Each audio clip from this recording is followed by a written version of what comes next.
Бүгінгі подкастымыздың қонағы Достық білім беру орталығының бренд амбассадоры түлегі Wintercamp 2023 қысқы оқу-жаттығу лагерінің организаторы Есімхан Әйгерім. Әйгерім қазіргі таңда журналистика факультетінің 1-ші курс студенті. Әйгерім, Айжур подкастына қош келдің. Сұхбатымызды әдеттегідей сұрақтан бастайық. Білуімше, дәстүрлі оқу-жаттығу лагері 5 күнге созылды. Бұл шара СДУ-да өткізілді. Жалпы бұл шараға қанша талапкер, оқушылар келді? Шараның басты мақсаты қандай? Толығырақ айтып өтсең. Сәлем, Айнұр. Ең алдымен Айжур подкастына мені қонақ ретінде шақырғаның үшін өз алғысымды білдірем. Подкастыңды қазіргі таңда тыңдап жүрміз, ұнап жатыр барлығына. Енді қонаққа бүгін өзіміз келіп қалыппыз. Сұраққа оралатын болсам, Wintercamp 2023 биылғы жылы бұрынғыдан да салыстырғанда өте ерекше болды. Себебі биыл Достық білім беру орталығының құрылғанына 20 жыл толып отыр. Сол 20 жылдықтың қарсаңында өте бір керемет, естен кетпестей қызықты сәттерге толы бір лагер болды оқушылар үшін. Және де бұл Wintercamp биылғы жылы бірінші рет ұйымдастырылып тұрған жоқ. Сонау 2014 жылдан бері ұйымдастырылып келе жатыр. Дәл осы Сүлеймен Демирел университетінде өткізіліп келе жатқанына 8-9 жылдайда болып қалыпты. Ал одан бұрын бұл Wintercamp тек қана Достық білім беру орталығының өзінің базасында ұйымдастырылып келсе, ал 2014 жылдан бері СДУ-мен серіктестік одан сайын нығая түсіп, жыл сайын дәстүрлі түрде Wintercamp және де Springcamp дегендей сондай бір оқушылардың даму үшін ұйымдастырылатын оқу-жаттығу лагерлері жыл сайын ұйымдастырылып келе жатыр. Және де бұл оқу-жаттығу лагерлердің басты мақсаты оқушылардың білімін одан сайын нығайта түсу.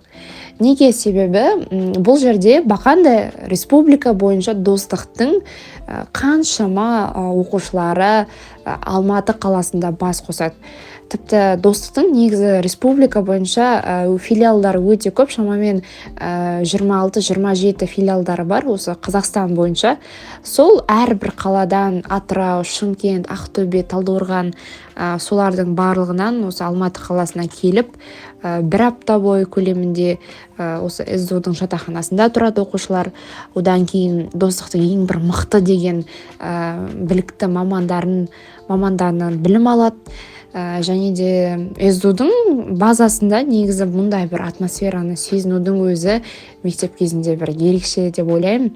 Өйткені Сүлеймен Демирел университетінде студент болып оқып жүріп, және де сол бір атмосфераны сезіне отырып, ұбытқа дайындалу бұл өте бір керемет сезім.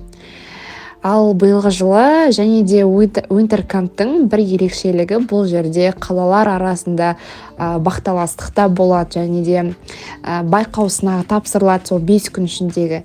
Және де таңертеңнен кешке дейін арнайы оқушылар үшін белгілі бір жоспарлар құрастырылады. Таңғы ас, түскі ас дегенде, және де ортасында сабақтар бар, арасында мотивациялық семинарлар болады.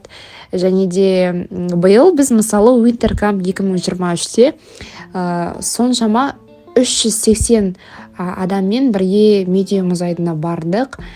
Және де биылғы жылы Достықтың жалпы республика бойынша 300-дей оқушылары келді Алматыға. Ал солар үшін 100 деген мұғалімдер сабақ беруге жұмылдырылды. Яғни 300 оқушы болса, олар үшін 100 мұғалім дайындалды. 100 мұғалім сабақ берді. Әрі бұл Wintercamp әрине тегін емес. Егер де тегін болатын болса, меніңше 300 емес, Достықтың жалпы 24 бүкіл филиалдарының барлығы келер еді деп ойлаймын. Сол себептен осындай лагерлер өте оқушылардың дамуына керек деп ойлаймын мен. 5 күн бойы өткізілген мастер-класс, осы семинарлар, шараларға жеке-жеке тоқталып өтсең? 5 күн 5 түрлі қызықпен өтті. Бірінші күні бізде ең алдымен Welcome Party-дің ашылу салтанаты басталып, қонақта арнайы СДУ-дың ректоры келіп сөз сөйлеп достықпен серіктестігі жайлы айтып, одан кейінгі осы лагерьдің бастамасына өзінің тілегін білдіре кетті. Кейін оқушыларымыз ары қарай интенсивті сабақтарына қатысып, өздерінің одан сайын ұбт-ға деген дайындықтарын күшейте түсті. Кейін түстен кейінгі уақытта бізде керемет бір кездесу өтті. Ол кездесу ұлттық тестілеу орталығының директоры Руслан Емелбаевпен өтті. Бірі білсе, бірі білмес, Руслан Емелбаев біздің достық білім беру орталығында жұмыс істеген, бұрындары Қазақстан тарихында сабақ берген осы орталықта. Әрі достыққа ол кісінің қаншама пайдасы тиді.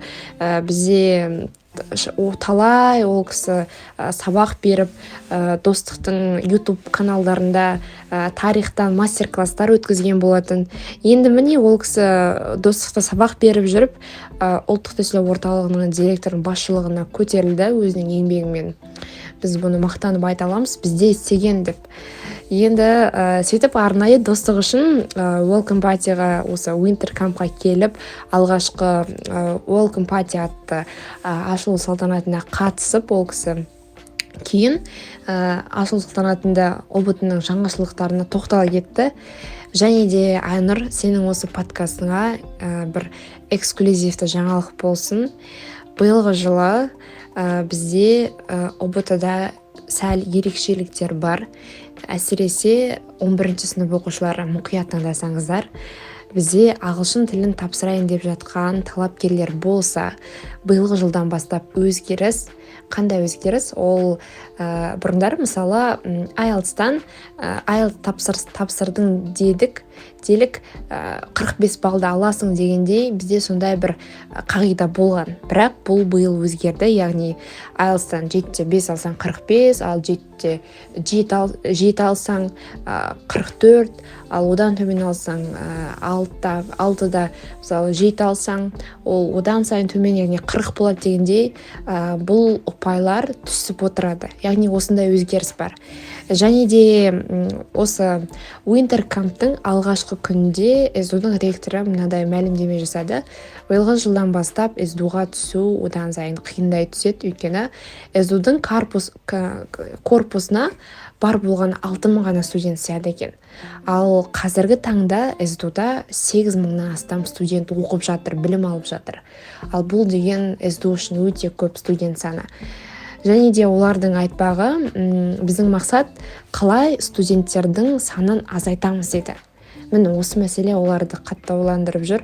Сондықтан биылдан бастап шекті балл өседі СДУ-ға түсудің. Сол жағын қазіргі түлектер, талапкерлер ескерсе деймін. Ал екінші күн бізде айтпақшы ұмытып кеттім мен. Бірінші күннің соңы арнайы қыздарға бөлек, ұлдарға бөлек Welcome Party атты іс-шара болған болатын. Керемет кеш. Біздің ұстаздарымыз достық деген атты торт жасатып, керемет бір атмосфераға толы кеш өтті. Ал екінші күні бізде танымал психолог Азамат Ысқақов келіп, мотивациялық тренингтарын өткізді. Оқушыларымыз керемет бір әсерге бөленді. Ал үшінші күні қазір Инстаграмда өзінің, қалай айтсам болады, юмормен дейді ғой, сондай бір нағыз бір мотиватор Алмас Күмісқали деген ағайымыз келді. Ол кісі қазір жаңа ұрпақ атты лагердің тренері, оқытушы болып сол жерде өзі қызмет етеді. Сөйтіп біздің достыққа келіп, оқушыларымызға керемет бір тренинг өткізіп кетті. Және де екінші, үшінші күндері бізде байқау сынақтары алынған болатын оқушыларымызда. Сол байқау сынақтарын тапсырып, кім жоғары ұпай жинайды дегендей жабылу салтанатында марапатталатын болу керек. Сосын бізде үшінші, төртінші күннің тағы да бір қызығы, бізде квест ұйымдастырылды оқушылар үшін арнайы. Сол квестте біздің оқушылар, яғни СДУ-дің корпусында арнайы бір жұмбақ беріледі, соны шешу керек. Және де тағы да бір қызығы, бізде медеуге саяхат болды төртінші күні. барлығымыз 380 адам болып медеуге бардық. Ана жердегі енді атмосфераны жеткізе алмаймын. СДУда тұрып біз сол жерден репортаж да түсірдік. Әсіресе біз достықтың маркетинг бөлімі бұны жақсы түсінеміз. 5 күн бойы 5 түрлі рилстар шығып отырды. Контент жасадық. Тіпті медеуге барып дронмен де ұшырдық, достық деген жазуды көрсетіп. Енді бұл кез нағыз естен кетпейтіндей кез болды. Және де ең соңғы күн, бұл күні бізде барлық сабақтарымыз аяқталды. Айтпақшы, мен айта кетерлігі, бұл Winter Camp'та тек қана оқушылар ұбт-ға дайындалып қоймайды, байқау сынағын ғана тапсырып қоймайды, және де кітап оқиды. Бұл да бір керемет. Соңғы күні оқушыларымыз осы 5 күн бойы оқыған кітаптарынан кәдімгі емтихан сынағын тапсырды, жеңімпаздар марапатталды. Және де қорытынды күні ең үздік ұпай, яғни байқау сынағынан бізде Семей қаласының оқушысы 123 баллды иеленген екен, осы 300 оқушының арасынан. Ал қалалар арасынан ортақ рейтинг бойынша Талдықорған қаласы жеңімпаз атанды, ең үздік орталық ретінде. Қазіргі таңда сен осы орталықта жұмыс жасайсың. Достықпен қашаннан бері таныссың? Өзге ұбт-ға дайындайтын орталықтардан несімен ерекшеленді? Достық, аты айтып тұрғандай, менімен 1 жыл бұрын достасқан орталық. Мен шынымды айтайын, мүлде достық білім беру орталығында оқимын, білім аламын, жұмыс істеймін деп ешқашанда ойламадым. Өйткені бәрі кездейсоқ болып кетті. Осыдан 1 жыл бұрын 2021 жыл, бұл қыркүйек айының соңы болу керек. Ол кезде достықта бізде пробный сабақтар болып жүрген, одан кейін қой мен де барып бағымды сынап көрейін, қатысып көрейін, қалай береді екен дегенде бір күмәнмен барған достыққа. Сөйтіп сол жерде кездейсоқ бір Айман деген апаймен танысып, ол кісімен шай ішіп, сол жерде қонақ болып, мен жайлы сұрап, өзіңіз немен айналысасыз деп, мен ісіммен айналысам деп, жай ғана айта салғанмын, ісіммен айналысам деп. Негіз оған дейін ондай бір профессионалды түрде айналысып көрген жоқпын. Сол кезде ойланып отырмын да, тілдің құдіреті деген қандай, жай ғана ісіммен айналысам деп айтып едім. Мені бірден бізге ісіммен маманы керек, сіз бізге ісіммен бола аласыз ба деп маған сондай өздерінің ұсыныстарын тастады бірден. Кейін мен ойланып отырып, неге болмасқа деп келісе кеттім. Келесі күні бірден достықтың Талдықорған қаласындағы директорына барып, мені ісімім бойынша сұрады, қалай жүргізесіз дегенде парақшамды көріп шықты. Ол кезде менің парақшам енді дамып келе жатқан парақша болатын, бірақ менің парақшамды ұнатты. Өтірік емес, енді осы уақытқа дейін бірнеше парақшаларды жүргізгенім бар, бірақ ол кезде ондай жұмыс парақшасы емес, енді профессионал болмады. Бірақ сол кезде достық Талдықорған парақшасы менің ең алғашқы ісімім саласындағы парақшаларының бірі болды. Не болса да қолымнан келгенін барлығын жасадым. Ең бастысы шын ниетпен болды бұның барлығы. Қалай мен сол парақшаны жүргізе бастадым, тәжірибенің көзі мені үйретті. Әрі Қыран Талапбектің мобилография курсын оқыдым. Бұның барлығы тегін оқыдым. Маған достық білім беру орталығының өзі осы Қыранның мобилография 1-ден 6-ға дейінгі барлық курсын тегін сыйлыққа берді. Соның барлығын оқыдым. Кейін өзім де ізденіп, ісімім деген курстарды, тегін курстарды оқыдым. Негізді ізденетін болсаң, барлығы да мүмкін. Сол менің сол кездегі пробный сабаққа келгендегі қадамым қазіргі таңда республикадағы достық білім беру орталығында қызмет етуіме өзінің әсерін тигізді. Сөйтіп 1 жыл бойы Талдықорған достықты жүргіздім.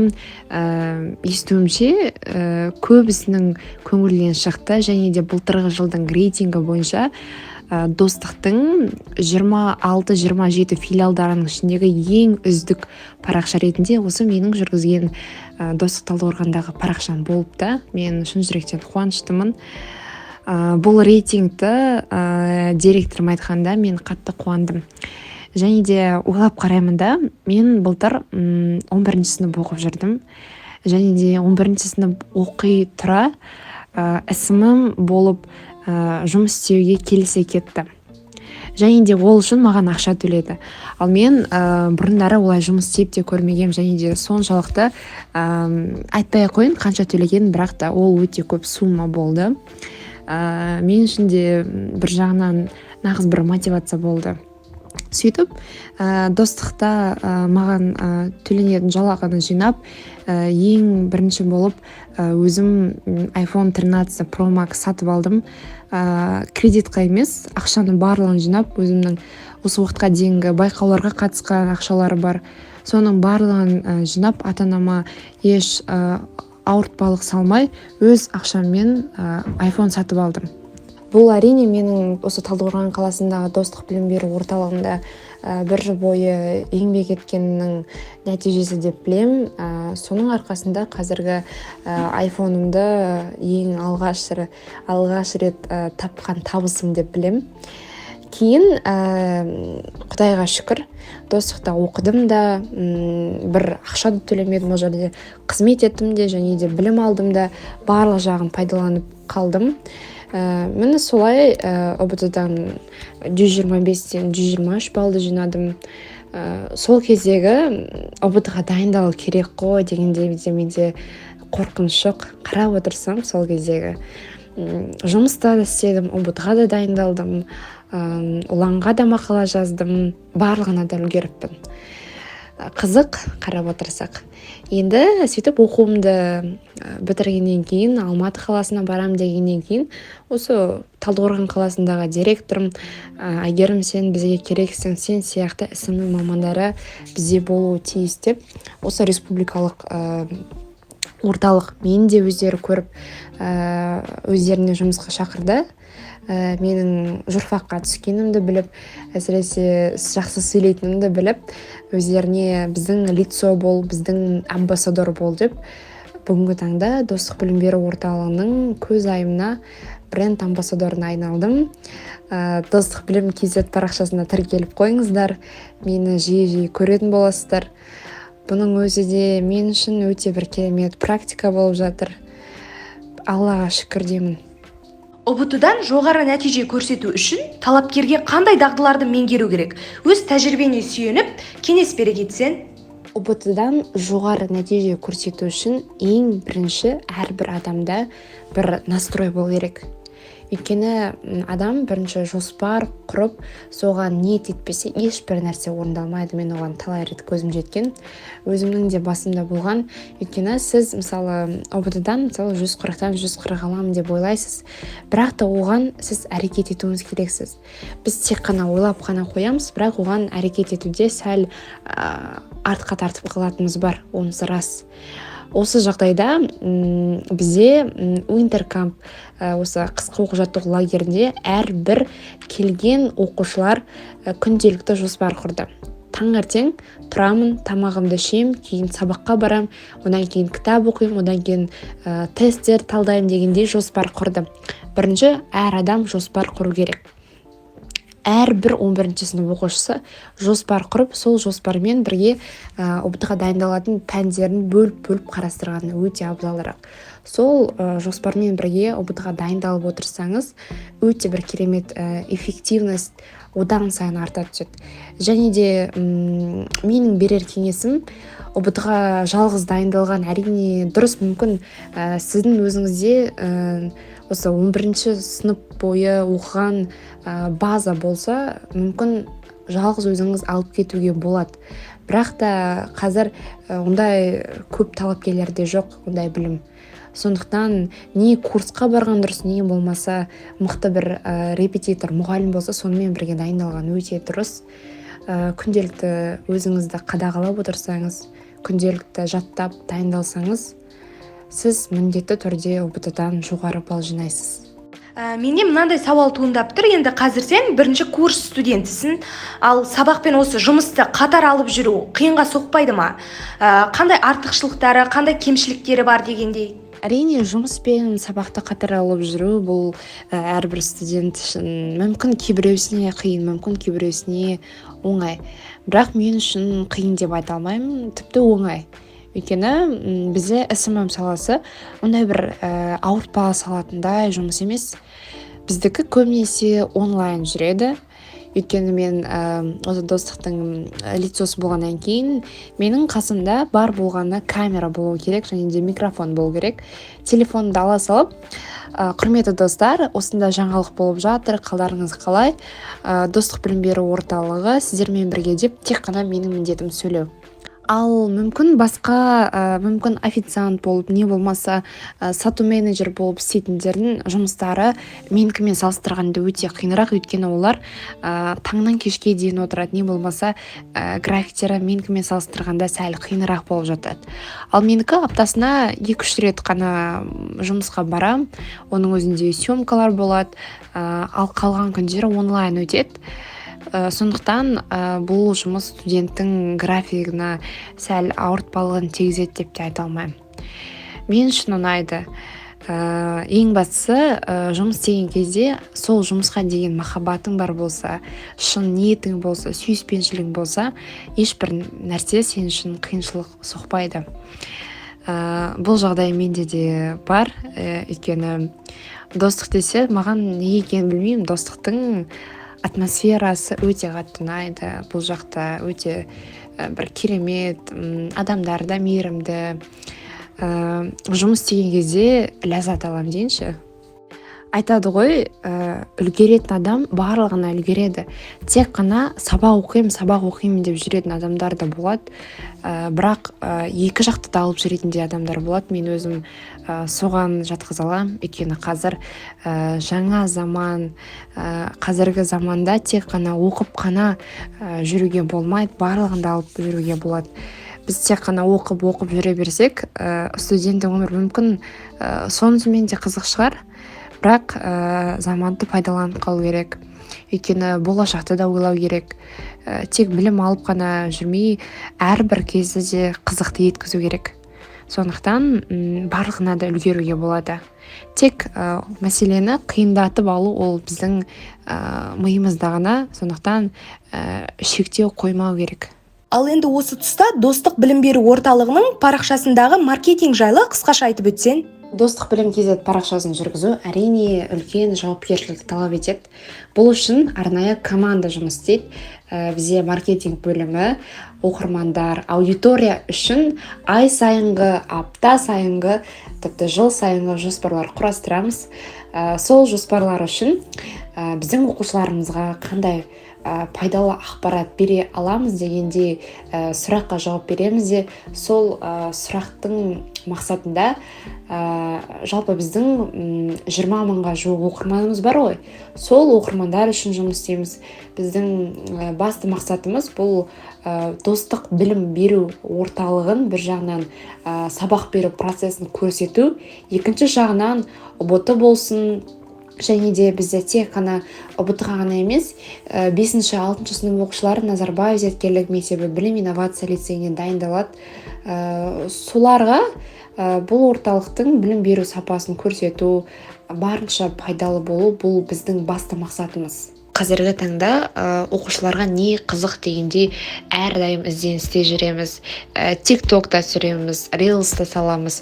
Әсіресе қазіргі таңда өте өзекті болып жатқан ұбт 2023 жаңалығы. Сол бойынша көп айтамыз. Әрі жақында ғана өткен Winter Camp'та ең бір нағыз қиын жұмыстардың бірі бұл біздікі болды. Өйткені біз нағыз журналистер сияқты 5 күн болса, 5 күн бойы кешкісін бүгінгі өткен іс-шаралар бойынша хабар беріп отырдық. Нағыз бір сюжет, репортаж сияқты түсірілді. Сол сәтте бір күнде не болды, соның барлығын сол сәтте, әп-сәтте жеткізіп отырдық. Бұл да бір үлкен жауапкершілік болды. Есесіне оқырмандарымыздың көңілінен шықты, өте жоғары қаралым жинады. Яғни біздің парақшамыздың охватын да көтерді. Сол сияқты нағыз еңбектің артында үлкен бір жауапкершілік тұр. бұл біздің оқырманның арасында өте сапа деген нәрсе бағалы деп білем. Былтырғы жылғы парақша мен қазіргі жылғы парақшаны салыстырып жатады, бірақ биылғы жылы бізде өзіміздің команда ауысты, арнайы видеографымыз бар, мобилограф бар, сөйлейтін лицо бар, бұл мен. Одан кейінгі бізде project менеджер бар, арнайы проекттарды ұйымдастырады. Одан кейінгі TikTok мейкеріміз бар, Reels мейкер бар. Сол сияқты команданың дәл осы парақшаны жүргізудегі еңбегі орасан зор. Болашақ талапкер, оқушы неліктен осы достық білім беру орталығын таңдау керек? Осы подкастты пайдаланып, осы талапкерлерге бір үндеу, шақырту айтуына болады, осындай мүмкіндік бере аламын. Енді шыны керек, қазіргі таңда не көп ұбт-ға дайындайтын курс өте көп. Офлайнда бар, онлайнда бар. Тіпті талапкер үшін ай сайын, күн сайын ашылып жатқан курстар саны өте артып келе жатыр. Оның ішінде қайсы рас, қайсы өтірік, бұл енді талапкердің басты проблемасы. Ал мен достық білім беру орталығын айтар едім, бұл курсты оқушылар таңдау керек. Біз өзіміз жақсы білеміз, біздің балалық кезімізде әрбіріміз осы достықтың тесттерін тапсырушы едік қой. 5-ші, 6-ші, 7-ші сыныптарда әлі есімде мектепте бізге аудандық бөлімшелерден достықтың тесттері келетін. Ол кезде арай деп те келетін, арай білім. Сол кезден достықтың тесттерін тапсыратынбыз. Және де кім білген, бұрындары достықтың тесттерін тапсырып жүрген әйгерім қазір сол достықтың өзінің амбассадоры деп ойлап отырсақ мүлде қызық. Және де достық бұл кеше ғана ашыла салған курс емес, басқалар сияқты.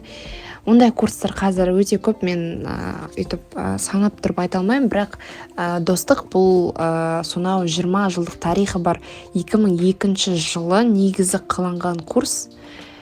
Тек қана Алматы қаласында ғана емес, достықтың бүкіл Қазақстан бойынша, Қазақстанның әрбір қаласында филиалдары бар.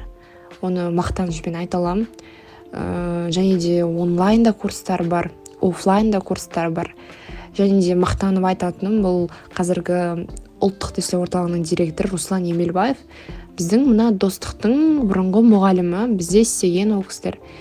Және де достықтың мұғалімдері мына біздің бүгінгі тапсырып жатқан Қазақстан тарихы, математикалық сауаттылық, оқу сауаттылығы, биология, химия болсын, сол әрбір пәннің тестологтары, тестті құрастыратындар.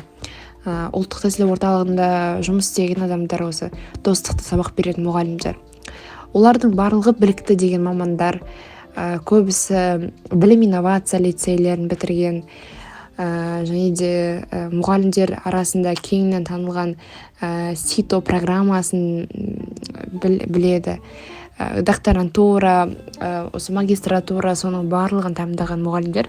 Енді ондай мұғалімдерде оқу меніңше өте бір керемет бақыт деп білем. Және де достық бұл тек курс емес, биыл достықтың мектептері де ашылды. Қазақстанның 3 қаласында бар.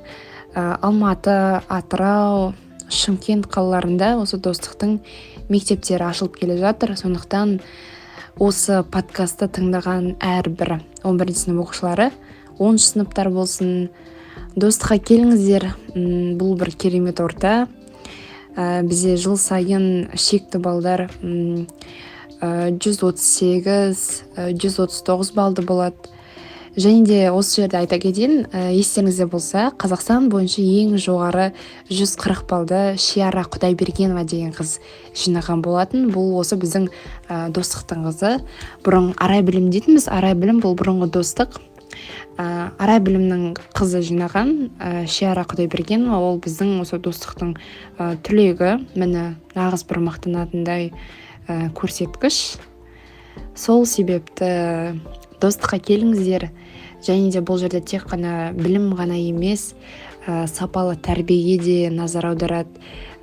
Әсіресе оқушылардың тәрбиесі үшін кураторлық сағаттар ұйымдастырылады. Өте бір керемет тұлғалық жағынан дамайсыз, және де ұбт-ға дайындаласыз, әрі грантқа түсесіз. Мен бір ерекше факт айтайын. Достық білім беру орталығында оқыған оқушыларға Сүлеймен Демирел университетіне оқуға түсуге 10% жеңілдік беріледі. Бұл рас. Достық білім беру орталығы мен СДУ арасында байланыс өте керемет орнатылған. Әр жыл сайын біздің Wintercamp, Springcamp'тар және де мұғалімдер семинарлары СДУда өткізілетін болғаннан кейін ректор да біздің орталық жайлы өте жақсы таныс, және де достықтан келетін түлектерді олар қабылдауға да риза. Сол себепте егер де грантқа түсе алмай қалған жағдайда СДУға ақылы түрде түссеңіз, онда достықтың оқушысы болып жатсаңыз, сізге 10% жеңілдік берілетін болады. Әйгерім, сұхбат үшін алғысым шексіз. 2023 жылы табысын 2 есе артсын деп тілеймін. Іске сәт.